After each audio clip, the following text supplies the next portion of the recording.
안녕하세요, 여러분. 연세대학교 대학원 영어영문학과 석사과정에 재학 중인 경은입니다. 제가 작년 이맘쯤에는 여러분들을 문학 영상으로 찾아뵈었던 기억이 나는데요. 오늘은 어학으로 돌아오게 되었고요. 또 오늘의 주제는 여러분들이 관심 있어 하실 만한 제2 외국어 습득과 결정적 시기 가설입니다.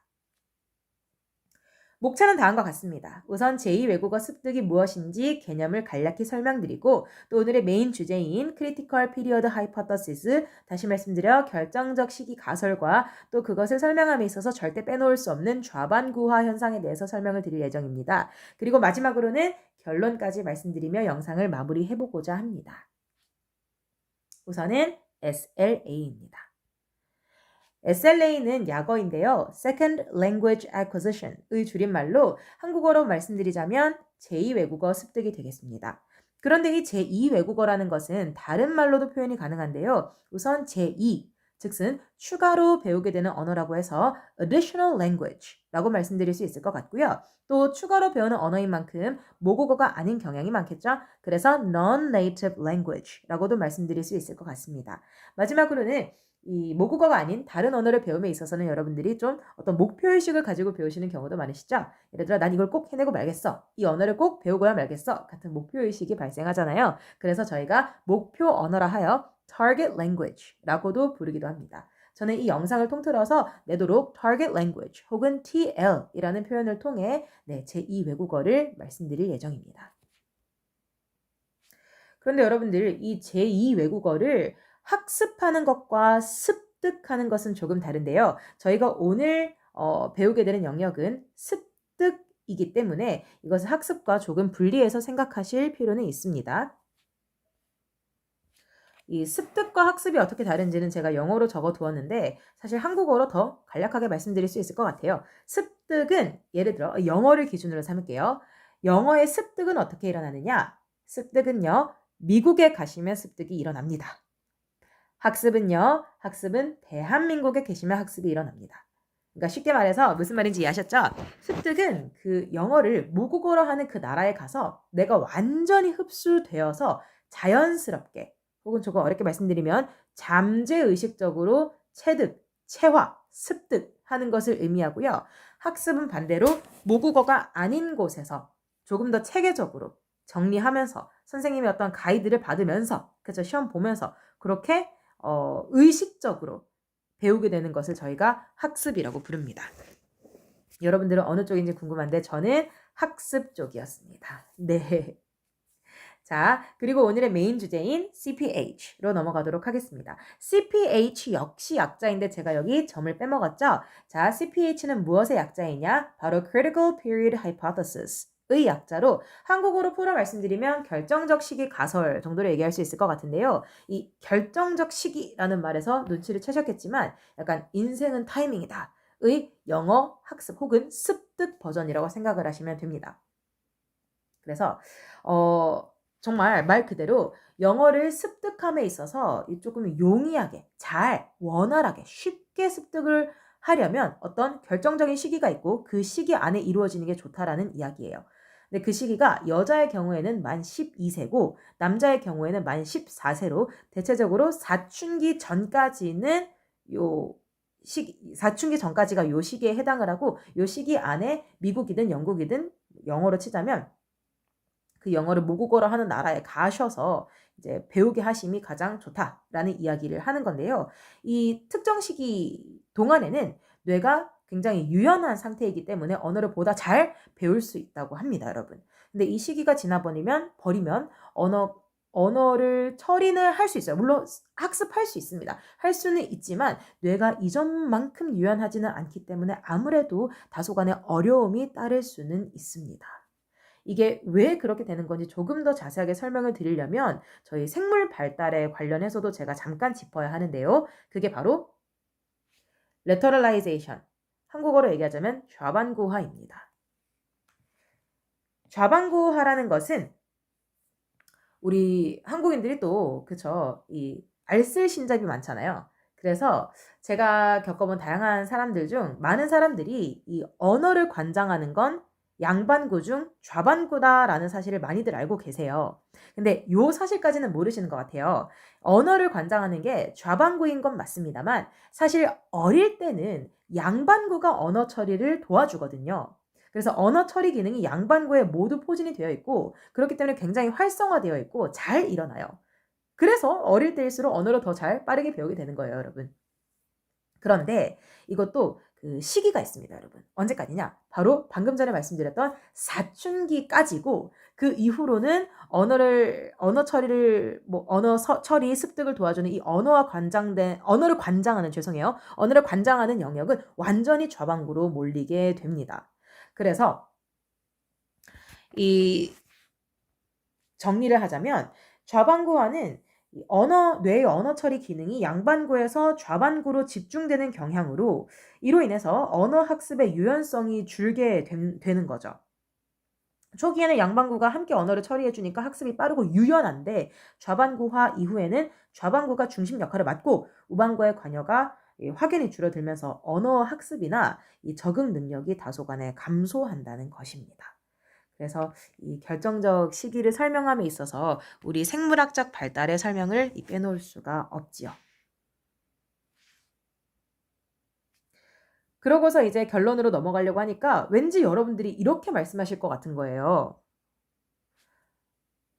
그러면 국내파는 내 영어는 진짜 답이 없다. 나는 결정적 시기 안에 미국이든 영국이든 캐나다든 아일랜드든 뭐 어디 가지를 못했다. 어떡하냐. 내 영어는 이제 노답이야. 라고 할 수도 있을 것 같고 또 해외파인 사람은 크크 나는 결정적 시기 안에 해외 진출했쥬 이러면서 나는 내 영어는 완전 그냥 완벽하쥬 라고 또 기세등등 할 수도 있을 것 같고 그쵸? 여러 가지 이 말들이 나올 수 있을 것 같아요. 근데 저라면 세 번째 여기 영어의 권위자님께서 말씀하시는 걸 고스란히 말씀드릴 수 있을 것 같아요. 즉슨 절대 희망을 놓지 마시라는 겁니다. 이 critical period가 영어 습득이나 학습의 전부가 아니라는 거죠. 정리를 하자면 결론을 말씀드리자면 분명 여러분 critical period가 있어서 결정적 시기가 있고 이것이 여러분들이 언어 습득이나 학습에 있어서 지대한 영향을 준다는 건 부정할 수 없는 사실입니다. 이거는 수년간 밝혀져 온 어떤 과학적 사실이기 때문에 부정을 할 수는 없지만서도 여러분 그러나 한 가지 조건이 있다면 결정적 시기가 지나고는 여러분들이 언어를 완벽하게 습득하는 건 불가능합니다만 완벽하게는 안 됩니다만 결정적 시기가 아니면 배울 수 없는 그 특정한 한 가지 요소를 제외하고는 나머지 요소는 여러분들이 그 언어에서 마스터가 가능하다는 이야기거든요. 이까지 이해가 되실까요? 그러면 그 결정적 시기가 아니면 안 돼. 결정적 시기에만 이거를 마스터할 수 있어. 라는 요소가 무엇이냐 물으신다면 정말 별거 아닙니다. 그건 바로 pronunciation. 발음입니다. 근데 여러분 여기서 또 살짝 말씀드리고 가고 싶긴 한데 발음은 여러분들이 또 얼마나 그 발음에 가치를 두시는지는 모르겠지만 제가 영어를 공부하고 또 여러분 저는 영어 대학원에 진학하기 전까지는 영어 강사로 일을 했었고 스피킹도 가르쳐봤고 수능도 가르쳐봤고 여러 가지를 가르쳐봤지만 발음은 여러분 사실 결코 가장 중요한 요소는 아니거든요. 발음이 조금 어설프고 한국인의 그 특유의 액센트가 많이 들어가 있다고 해도 내가 전달하고자 하는 말을 정확하게 전달하고 상호간의 의사소통만 된다면 사실 언어로서의 기능은 충분히 제가 이용을 하고 있는 거기 때문에 저 개인적으로서는 발음이 크게 중요하다고 여기지는 않거든요. 여러분들은 또 어떻게 생각하실지 모르겠어요. 근데 제가 드리고 싶은 말씀은 너무 발음의 영역에서 이게 베스트를 달성할 수 없다 해서 여러분들이 좌절하실 건 없다 이 말씀이죠. 그거 외에 여러분들 문법, 단어가 어떻게 형성이 되는지 아니면 통사론, 문장을 구성하는 법 이런 것들 여러분 네이티브랑 똑같이 여러분들도 최고의 이 경지로 도달할 수 있습니다. 오케이? 그러니까 너무 좌절하실 거 없으시고요. 그리고 여러분 또 요것도 꼭 말씀드리고 가야 되는 부분인데 이거는 제 내피셜 아니고요. 이거는 그 리서처들의 오피셜입니다. 무엇이냐면 이 결정적 시기라고 불렀을 때 결정적이라는 말이 여러분 상당히 조금 가지는 무게가 크잖아요. 정말 이 시기에 모든 게 결정난다. 이 시기가 아니면 안 돼. 같은 뉘앙스를 풍기기 때문에 저희 이제는 더 이상 결정적 시기, critical period라고 부르지 않고요. 조금 완화된 표현으로 sensitive period, 언어를 학습함에 있어서 약간 민감한 시기가 있다. 이때 조금 더 잘 되고 예민하게 이 언어가 타타타타 들어오는 시기가 있다 정도로 표현을 하게 되었습니다. 그래서 여러분들도 이제는 critical period가 아니라 sensitive period라고 부르시는 쪽으로 이제 조금 방향을 트셔야 될 것 같아요. 훨씬 더 듣기가 좋죠? 결정적이라는 말보다는 좀 더 완곡어법이 완곡한 표현이 된 것 같습니다. 자, 그래서 오늘의 마지막입니다. 학자들의 전반적인 의견을 종합을 해보자면 이건 제가 영어로 한번 말씀드리겠습니다. It might be extremely difficult to master a native-like pronunciation, but no other aspects of a language, such as morphology, semantics, syntax, and pragmatics 라고 해서 제가 드린 말씀 그대로입니다. 발음을 제외하고 나머지 영역은 여러분들도 네이티브의 수준으로 갈 수 있다는 겁니다. 결정적 시기가 지나고도. 오케이? 그러니까 너무 좌절하지 마시고 언제까지나 여러분들 영어든 일본어든 중국어든 스페인어든 여러분들 열심히 학습을 해주시면 좋겠다라는 이야기죠. 그래서 발음 빼곤 다 된다. 걱정 마라. 그리고 사실하고 제가 밑에 점점점 하고 뒤에 적지 않았지만 아까 전에 드린 말씀 그대로입니다. 발음이 뭐가 중요합니까? 여러분들 발음은 하나도 중요하지 않습니다. 그리고 제가 한 20초간 제 피셜을 떠들자면 여러분 저도 이 critical period 기간 동안에 영어권 국가를 가지 못했던 사람이에요. 그럼에도 불구하고 여러분 저는 고등학교 때 유학을 가게 됐었는데요. 그때 유학 가서 제 영어를 듣고 아무도 Korean 그 특유의 코리안 액센트가 있다고 아무도 얘기를 하지 않았거든요. 그만큼 굉장히 발음이 native like였다는 거예요. 그래서 그건 지금도 그렇고 많은 사람들과 대화를 하다 보면 정말 너의 pronunciation에서 전혀 어떤 그 특유의 액센트를 찾아볼 수 없다. 정말 신기하다. 혹시 영어권에서 살았니? 유학했니? 라는 이야기를 많이 듣거든요. 그러니까 critical period가 지나고도 충분히 이 유창하고 화려하고 좋은 발음을 가질 수 있다는 겁니다. 물론 저는 발음이 중요하다 생각하지 않지만 여러분들이 꼭 마음에 걸리신다면 저의 사례도 참고를 해주셨으면 좋겠습니다. 되나요? 네.